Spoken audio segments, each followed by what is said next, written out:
in Portugal recently there was this, I could call it a scandal, but it's not, I don't know if it qualifies. At least it was some fuss on the news.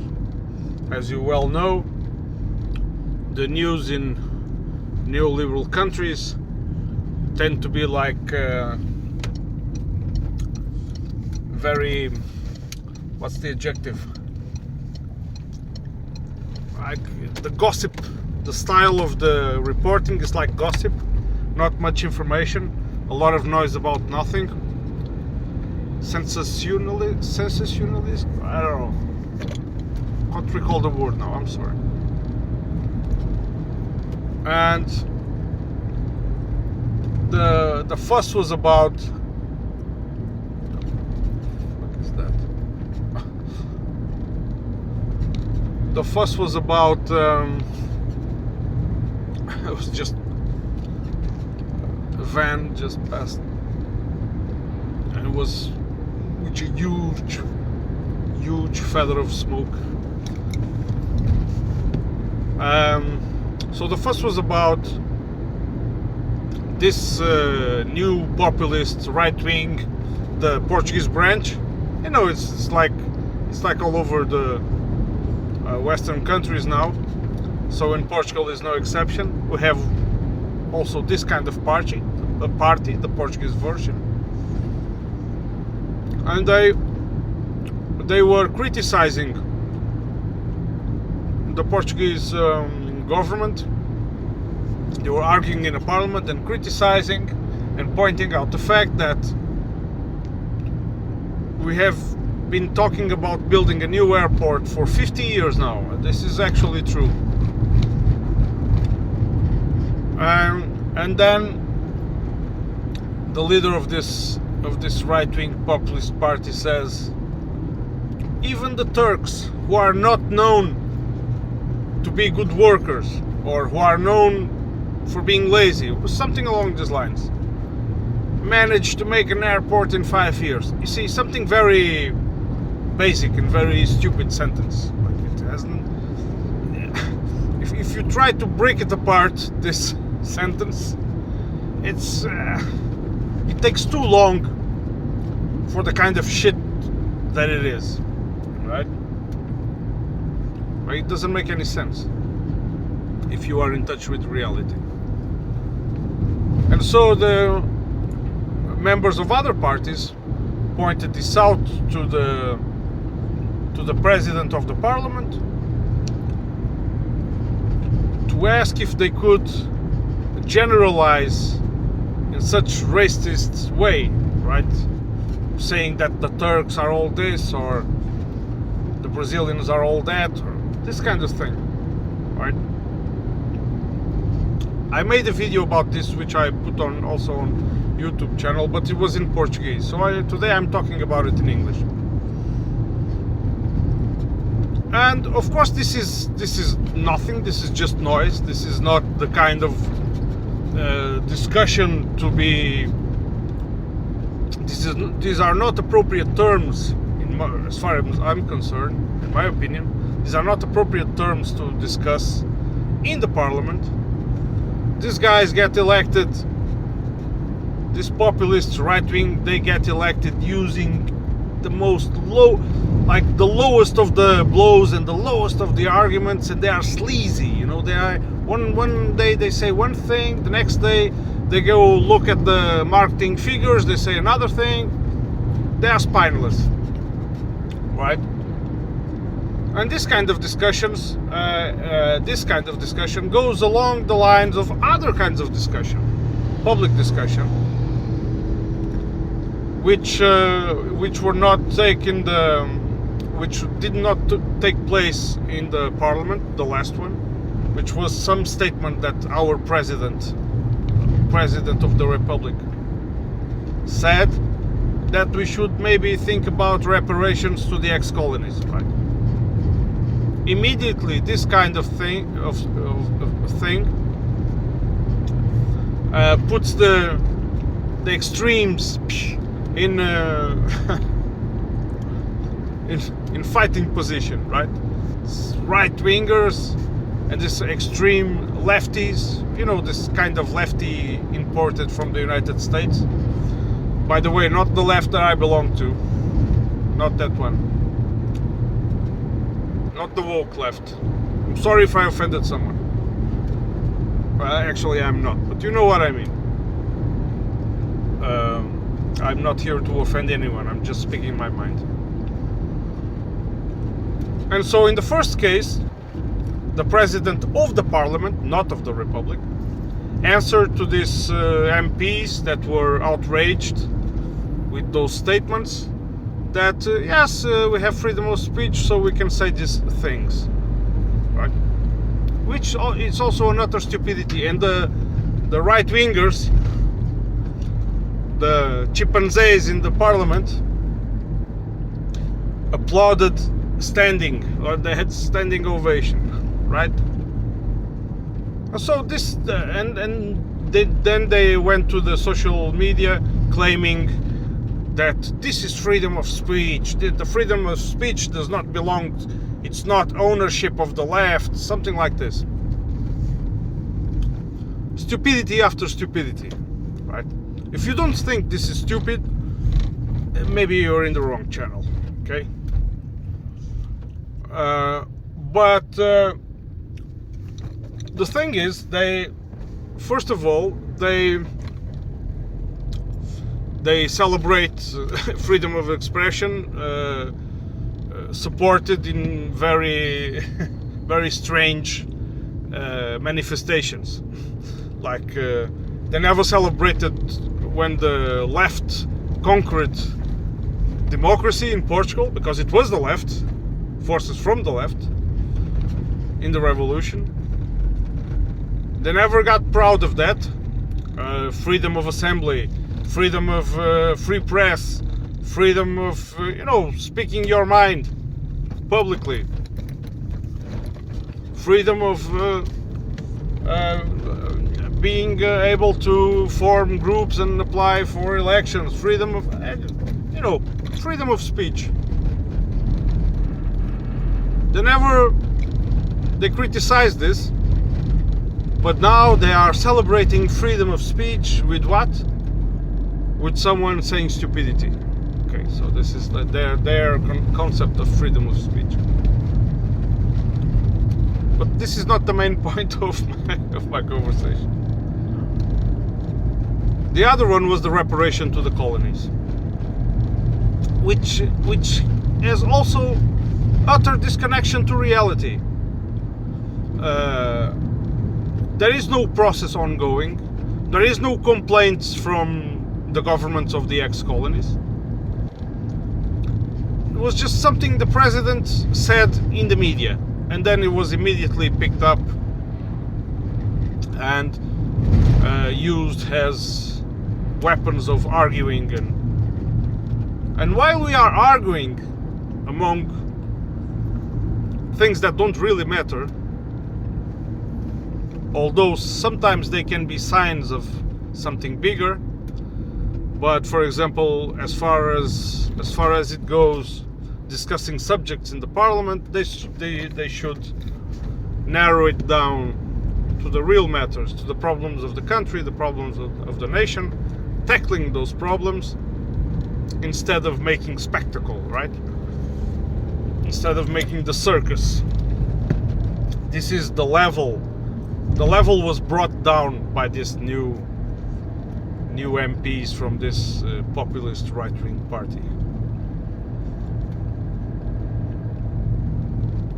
And apparently the big media likes to go after it.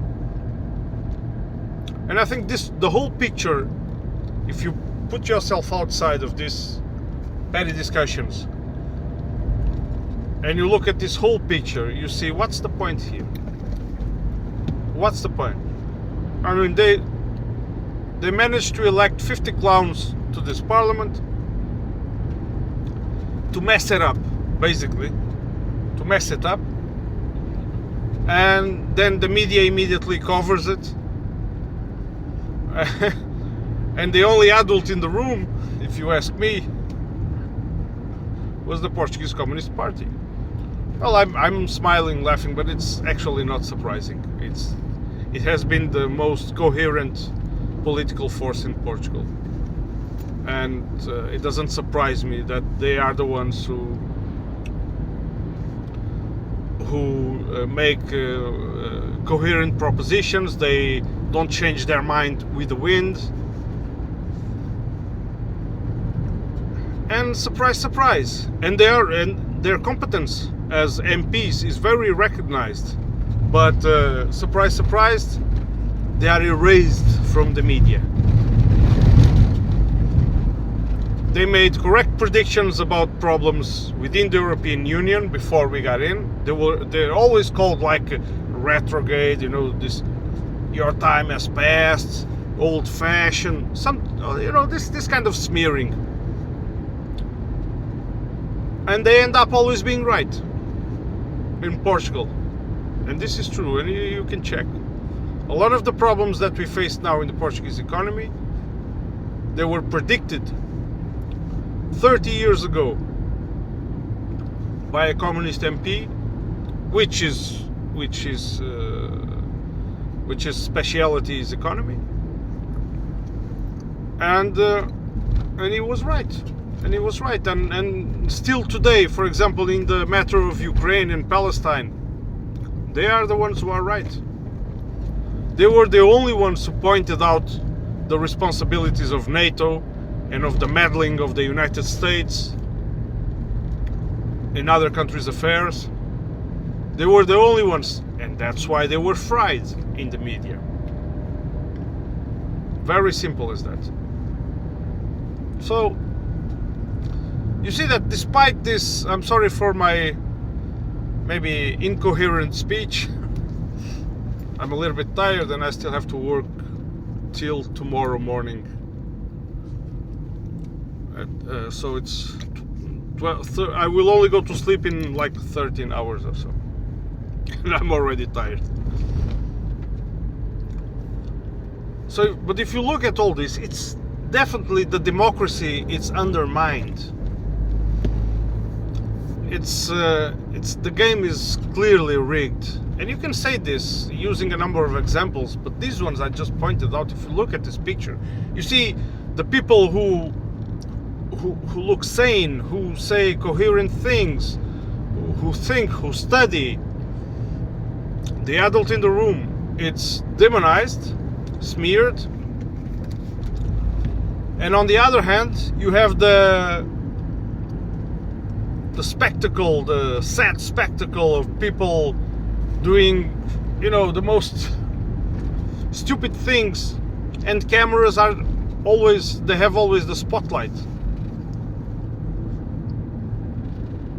This, in my opinion, indoctrinates the population. You can really influence the population. I think this is more than studied, right? This is more than proven. It's a kind of hidden propaganda.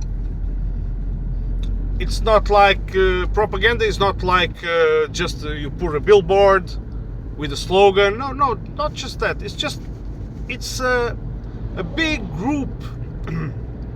It's a number of things that happen almost simultaneously that shape people's way of thinking, people's speech, and ultimately people's behavior.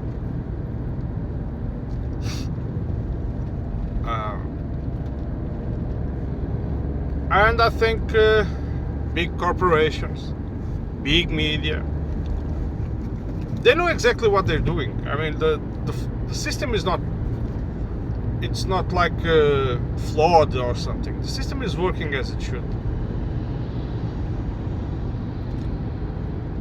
You have the banking system, which takes care of the economies, holds the economies in the palm of their hands. But you also need this information chaos system of a big circus pretending to be democracy to keep people disorganized, fighting each other.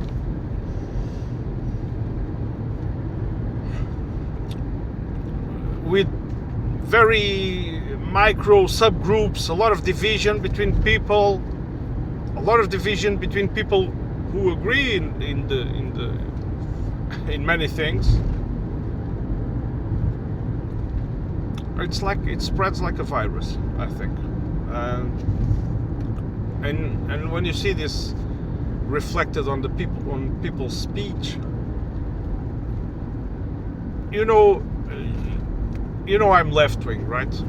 So I advocate a healthy control, not a total control. I advocate a healthy control, public control of certain sectors of society, of the economy activity.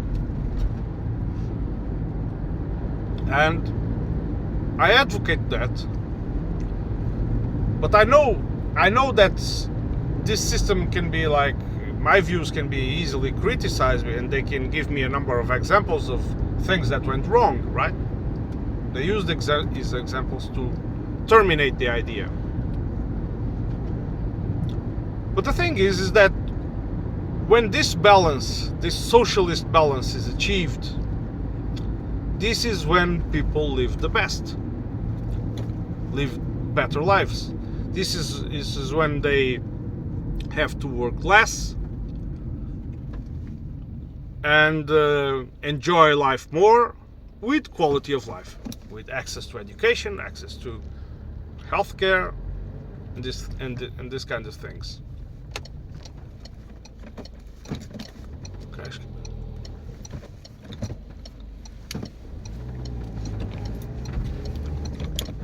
And I think this, for example, I've mentioned the right-wing populist. These guys, this is no project. This is, well, they can have a project if they are led to win elections and to rule over a country. They will destroy the leftovers, right?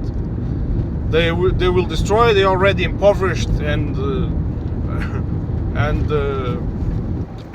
destroy the public services, the rest, the leftovers, right? They will empower the rich even more and screw the poor even more. But while they do not achieve this, they are certainly a good tool for this goal to take place. Maybe slower, maybe at a slower pace, but they are still very helpful in aiding this goal with their non-discussions all the time.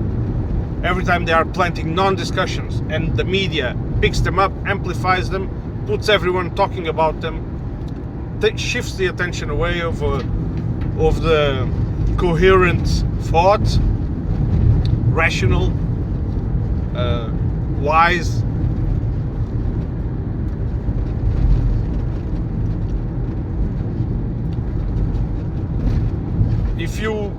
If you nationalize some of the sectors, you won't solve the problems.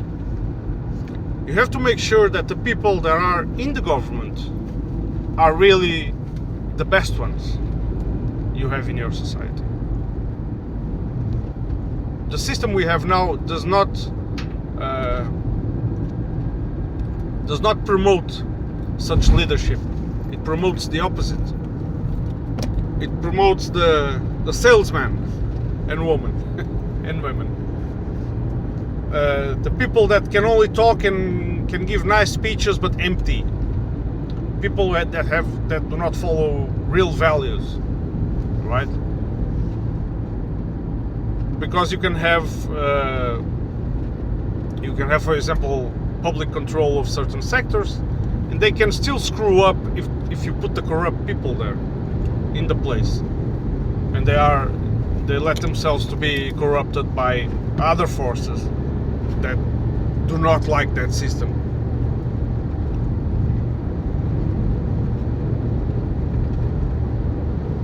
In order to have the best people in power, you need to have the best education system who really wants to teach people how to think. Apart from many other knowledge that you can acquire, technical knowledge, you need to learn how to think critically, and to think in let me say this, in a leftist perspective, in a perspective that the common good is also is your best, is in your best interest, right? Because the perspective that is sold today is that the common good is against your own interest, and this is wrong. This is wrong. While we believe this, the system will decay, will be in decay, slow decay. Okay, guys, I